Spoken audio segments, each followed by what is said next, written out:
सभी भाइयों को राम राम। भगवद गीता अध्याय नंबर 6 के सभी श्लोक ऑडियो में स्टार्ट करते हैं। उसके पश्चात श्री भगवान बोले, हे अर्जुन, जो पुरुष फल का आश्रय न लेकर कर्म योग कर्म करता है वह सन्यासी तथा योगी है, और केवल अग्नि का त्याग करने वाले सन्यासी नहीं हैं तथा केवल क्रियाओं का त्याग करने वाले योगी नहीं हैं। हे अर्जुन, जिसको सन्यास ऐसा कहते हैं उसको तू योग जान, क्योंकि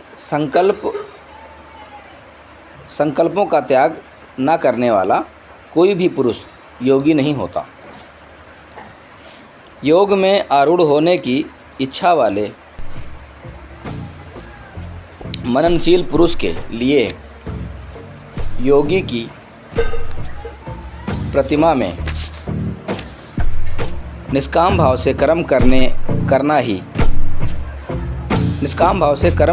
ही हेतु कहा जाता है, और योगारूढ़ हो जाने पर उस योगारूढ़ पुरुष का जो सर्व कल्पों में, ध्यान रखिएगा, सर्व कल्पों में, कल्पयुग बहुत बड़ी संख्या होती है, उसी का वर्णन दिया है। कल्पों का अभाव वही कल्याण में हेतु कहा जाता है, जिस काल में ना तो इंद्रियों के भोग में और ना कर्मों में ही आसक्त होता है।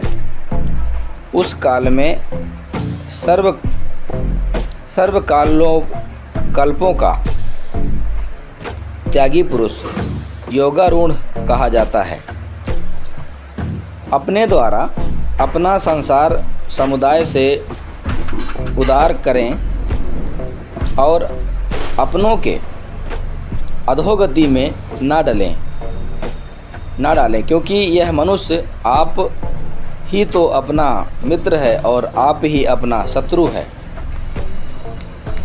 जिस जीवात्मा द्वारा मन और इंद्रियों सहित शरीर जीता हुआ है, उस जीवात्मा का तो वह आप ही मित्र है, और जिसके द्वारा मन तथा इंद्रियों सहित शरीर नहीं जीता गया है, उसके लिए वह आप ही शत्रु के दृश्य है। शत्रुता में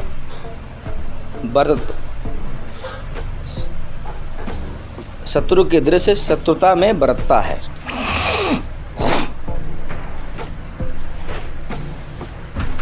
और हे अर्जुन, सर्दी गर्मी और सुख दुख में तथा मान और अपमान में जिसके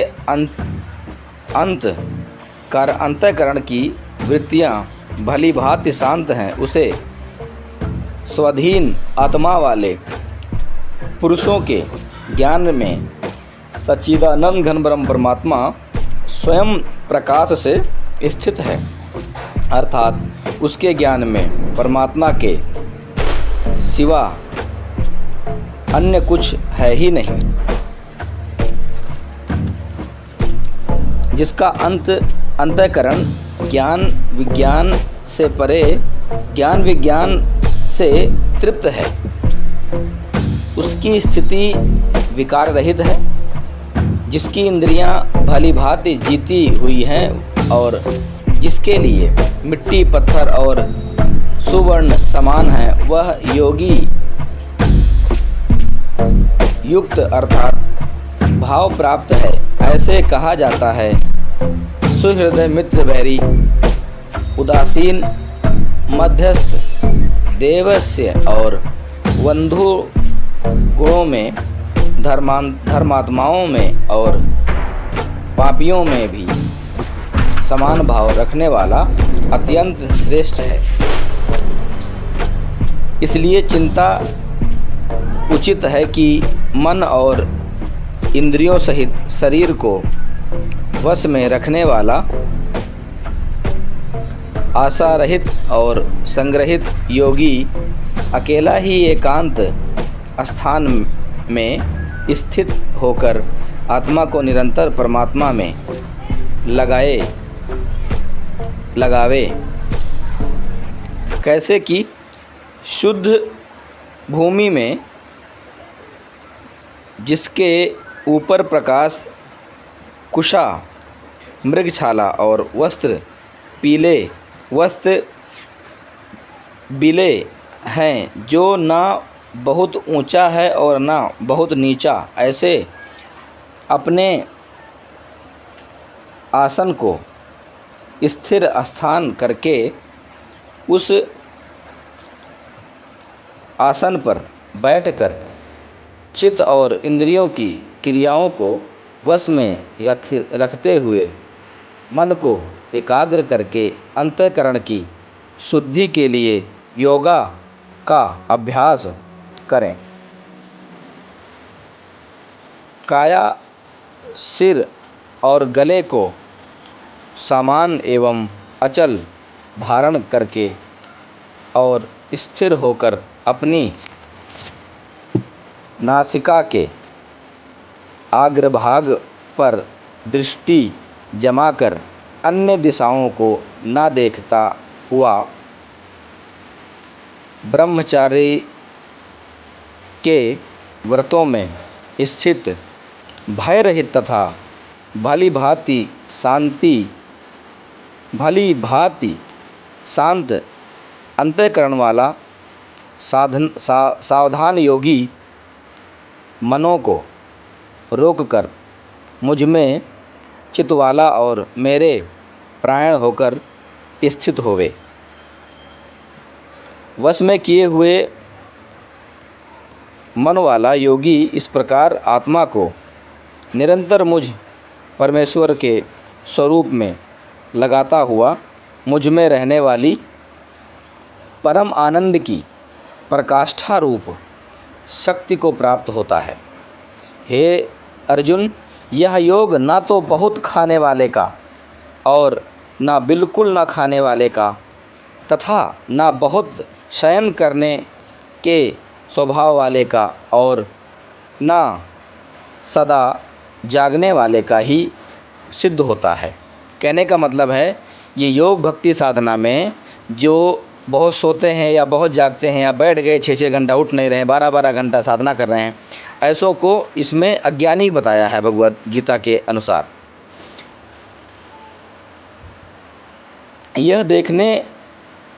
यह दुखों का नाश करने वाला योग तो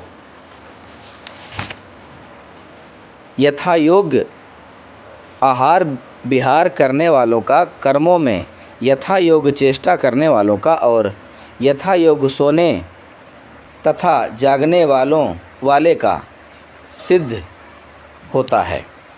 यानी कि सब कुछ संतुलित मात्रा में आप समय भोजन करें, समय पर सबसे मित्रता करें, सबसे समय से अपना काम करें। जिस प्रकार जो प्रणाली बनाई गई है जीवन जीने का, उसी प्रकार से अपने सारे नित्य क्रिया करें। इस प्रकार योग के अभ्यास से अत्यंत वश में किया हुआ चित्त जिस काल में परमात्मा में ही भली भांति स्थित हो जाता है, उस काल में संपूर्ण भोगों से स्पृहरित पुरुष योग युक्त है, ऐसा कहा जाता है। जिस प्रकार वायु रहित स्थान में स्थित दीपक चलायमान नहीं होता, वैसे ही उपमा परमात्मा के ध्यान में लगे हुए योगी के जीते हुए चित्त की कही गई हैं। योग के अभ्यास से निरुद्ध चित्त जिस आस्था में उपराम हो जाता है और जिस अवस्था में परमात्मा के ध्यान से शुद्ध हुई सूक्ष्म बुद्धि द्वारा परमात्मा को साक्षात करता हुआ सच्चिदानंद घन ब्रह्म परमात्मा ही संतुष्ट रहता है। सच्चिदानंद घन ब्रह्म परमात्मा में ही संतुष्ट रहता है। इंद्रियों से अतीत केवल शुद्ध हुई सूक्ष्म बुद्धि द्वारा ग्रहण करने योग्य जो अनंत आनंद है, उसको जिस अवस्था में अनुभव करता है और जिस अवस्था में स्थित यह योगी परमात्मा के स्वरूप से विचलित होता ही नहीं, जिस लाभ को प्राप्त होकर उसमें अधिक दूसरा कुछ भी लाभ नहीं मानता और परमात्मा प्राप्ति प्रतिरूप जिस अवस्था में स्थित योगी बड़े भारी दुख से भी चलायमान नहीं होता और जो दुख रूप संसार के संयोग से रहित तथा जिनका नाम योग है, उसको जानना चाहिए। वह योग ना उकताए हुए अर्थात धैर्य और उत्सुक चित्त से निश्चय पूर्वक करना कर्तव्य है।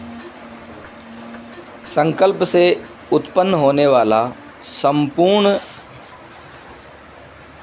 कामनाओं को निसंदेह रूप से त्याग कर और मन के द्वारा इंद्रियों के समुदायों को सभी ओर से भली भांति रोक कर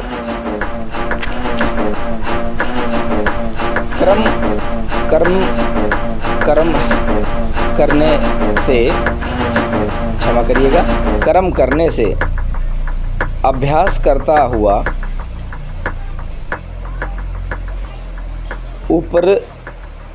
उपरक्ति को प्राप्त हो तथा धैर्य युक्त बुद्धि के द्वारा मन को परमात्मा में स्थित करके परमात्मा के सिवा और कुछ भी चिंतन ना करे। यह स्थिर परंतु जिसका मन वश में नहीं हुआ हो, उसको चाहिए कि यह स्थिर ना रहने वाला और चंचल मन जिस शब्द आदि विषय के नियमित से संसार में विचरता है, उस विषय से रोककर यानी हटाकर इसे बार बार परमात्मा में ही निरुद्ध करे। ध्यान योग से उत्तम और अत्यंत सुख की प्राप्ति, क्योंकि जिसका मन भली प्रकार शांत है, जो तप से रहित है और जिसका रजोगुण शांत हो गया है, ऐसे इस सच्चिदानंद ब्रह्म के साथ एक ही भाव हुए योगी को उत्तम आनंद प्राप्त होता है। पाप रहित योगी इस प्रकार निरंतर आत्मा को परमात्मा में लगाता हुआ सुखपूर्वक परब्रह्म परमात्मा की प्राप्ति रूप अनंत आनंद का अनुभव करता है। सर्वव्यापी अनंत चेतना में एक ही भाव स्थित योग से युक्त आत्मा वाला तथा सब में समभाव से देखने वाला योगी आत्मा को संपूर्ण भूतों में स्थित और संपूर्ण भूतों को आत्मा में कल्पित देखता है। जो पुरुष संपूर्ण भूत सच्चिदानंद घन ब्रह्म परमात्मा वसुदेव को भजता है, वह योगी सब प्रकार से बरतता हुआ भी मुझ में ही बरतता है। और हे अर्जुन, जो योगी अपनी भक्ति संपूर्ण भूत में सम देखता है और सुख अथवा दुख को भी सब में सम देखता है, वह योगी परम श्रेष्ठ माना गया है।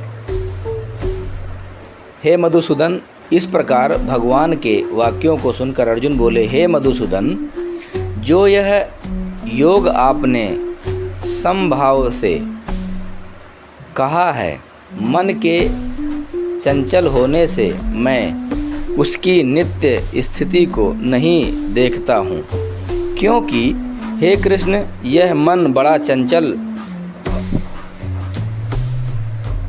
परमथन स्वभाव वाला बड़ा दृढ़ और बलवान है।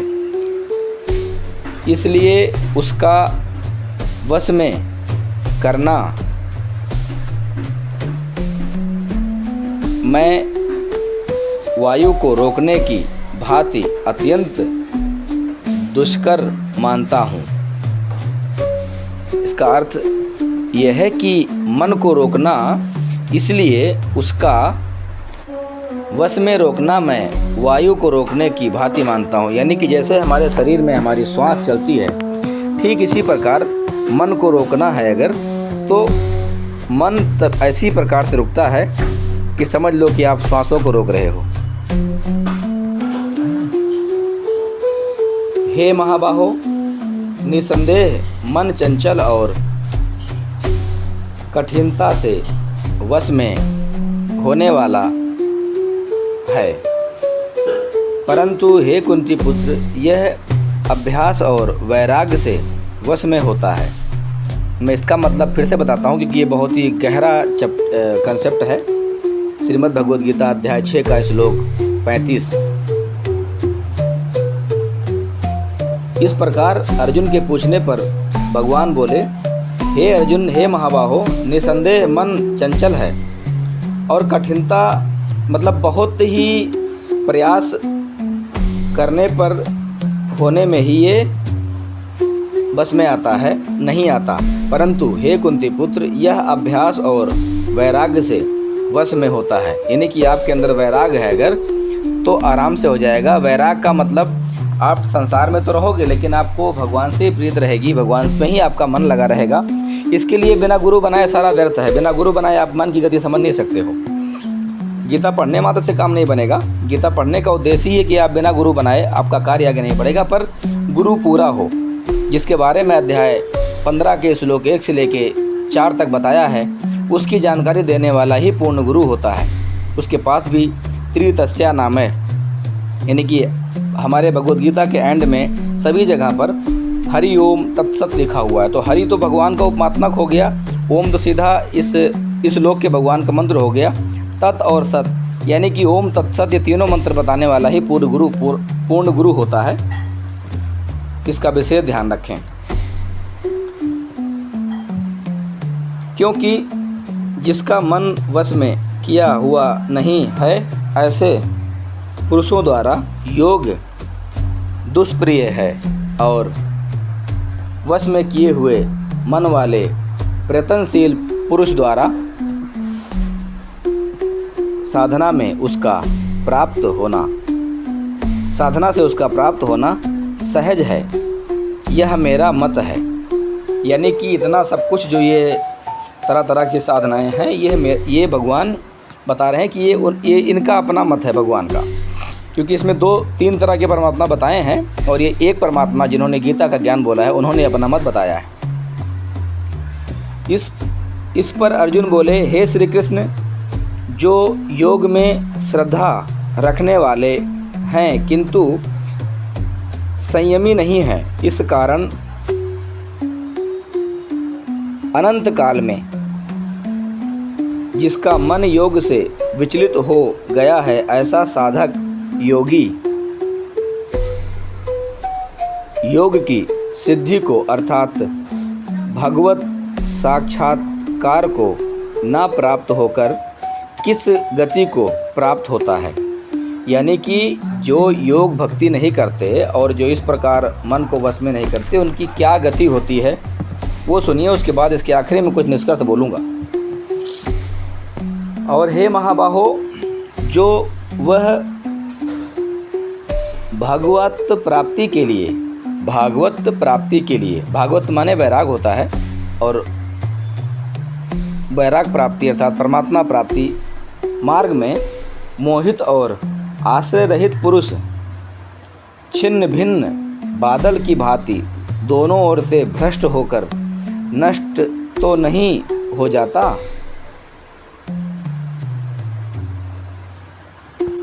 इस पर श्री कृष्ण बोले, अर्जुन पूछे, हे श्री कृष्ण, मेरे इस संशय को संपूर्ण रूप से छेदन करने के लिए आप ही योग्य हैं, क्योंकि आपके सिवा दूसरा संशय का छेदन करने वाला मिलना संभव नहीं है। इस प्रकार अर्जुन के पूछने पर श्री भगवान बोले, हे पार्थ, उस पुरुष का ना तो इस लोक में विनाश होता है और ना परलोक में ही, क्योंकि हे मेरे प्यारे, आत्मोबोध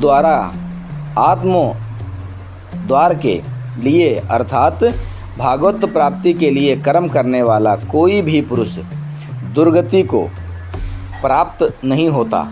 अब इससे ये सिद्ध होता है कि जितने भी कौरवों और पांडवों की तरफ से युद्ध हुआ था वो सारे दुर्गति को ही प्राप्त हुए थे। इसका मतलब कोई भगवान की भक्ति नहीं कर रहा था, कोई पूजा नहीं कर रहा था। और आज भी आप देख लीजिए पूरे संसार में क्या गदर मची हुई है।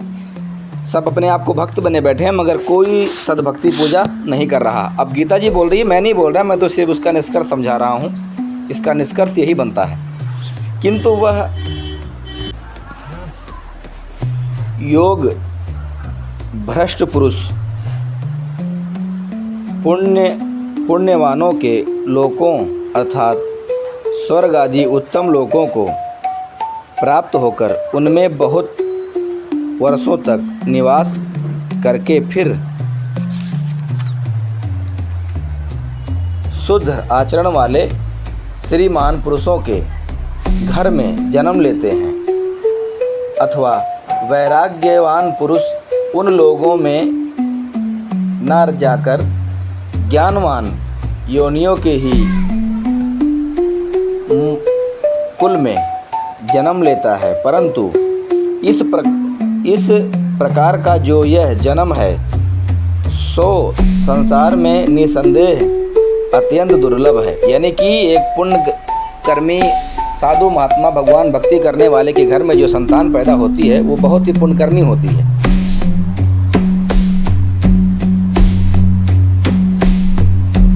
बुद्धि के संयोग को अर्थात समबुद्धि रूप योग के संसार को अनायास ही प्राप्त हो जाता है।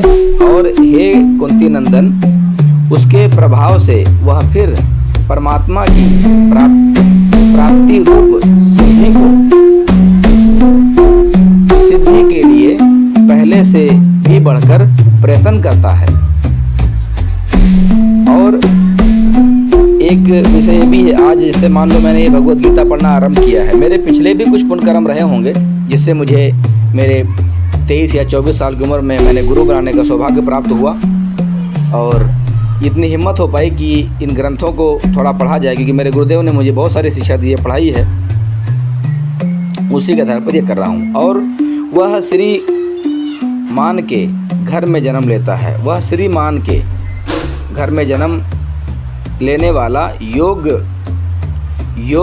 भ्रष्ट पराधीन हुए भी उस पहले के अभ्यास से ही निसंदेह भगवान की ओर आकर्षित किया जाता है, तथा समबुद्धि रूप योग का जिज्ञासु भी वेदों में कहे हुए साकाम कर्म के फलों को उल्लंघन कर जाता है। योगियों के कुल में जन्म लेने वाले योग भ्रष्ट को परम गति प्राप्त होने का कथन। परंतु प्रयत्न पूर्वक अभ्यास करने वाला योगी तो पिछले अनेक जन्मों के संस्कार पहले इसी जन्म में सांसिद्ध होकर संपूर्ण पापों से रहित हो फिर तत्काल ही परमात्मा को प्राप्त होकर हो जाता है, क्योंकि योगी तपस्वियों से श्रेष्ठ है, शास्त्र ज्ञानियों से भी श्रेष्ठ माना गया है और साकाम कर्म करने से भी योगी श्रेष्ठ है। इसमें हे अर्जुन, तू योगी हो और हे प्यारे, संपूर्ण योगियों में भी जो श्रद्धावान योगी मुझ में लगे हुए आत्मा से मुझको निरंतर भजता है, वह योगी मुझे परम श्रेष्ठ मान्य है। मुझको निरंतर भजता है वह योगी मुझे परम श्रेष्ठ मान्य है। इसी के साथ में अध्याय 6 के संपूर्ण श्लोक यानी कि 47 श्लोक पूरे होते हैं और अगली कड़ी में फिर मिलेंगे अध्याय 7 के सारे श्लोकों के साथ। तब तक सुनते रहिए और ज्ञान को बांटते रहिए। श्रीमद् भगवद गीता ऑडियो राष्ट्रीय धर्म वाणी टीवी यूट्यूब चैनल। अब इस पूरे का निष्कर्ष थोड़ा सा आपको बोलना चाह रहा हूँ मैं अध्याय 6 के, क्योंकि भगवान ने मित्रों इसमें जो जानकारी दी गई है उसके आधार पर जो शास्त्रों से अलग भक्ति पूजा करते हैं, अर्थात जो गीता पुराण और हमारे जितने भी ग्रंथ हैं जो हमारे सनातन वैदिक धर्म है, इसको जो नहीं पढ़ते हैं। देखिए थोड़ा सा इसमें मिस्टेक्स कुछ है। पहले जो वैदिक धर्म सनातन धर्म ये वेद और गीता जो पढ़ने वाले कुछ लोग थे, उन्होंने थोड़ा सा इस ज्ञान को बर्बाद कर दिया था। अब हम सभी शिक्षित हैं, सभी पढ़ेंगे, हम सबको प्रश्न और तर्क करने का अधिकार है संविधान के तहत भी, और भगवान ने तो पहले ही हमें दे रखा था छूटिए, लेकिन कुछ मनमाने आचरण करने वाले लोगों से चक्कर में सारा ज्ञान भ्रष्ट हो रहा था। अब भगवान ने उससे पर्दा उठा दिया है। हम सभी अक्षर ज्ञानी हैं। हाँ, एक बात और, जिन ने अक्षर ज्ञान को आगे लाने के लिए अपनी बलिदान दिए हैं उनको सत सत नमन है। चाहे वो संविधान से संबंधित हो या शिक्षा की पाठशाला से संबंधित हो। ज्योतिबा बाई फुले ने जितना और दोनों पति पत्नी जितना मेहनत किए हैं उतना तो सबको पता है। इसलिए जिन ने भी शिक्षा के लिए कार्य किया उनको सत सत नमन है।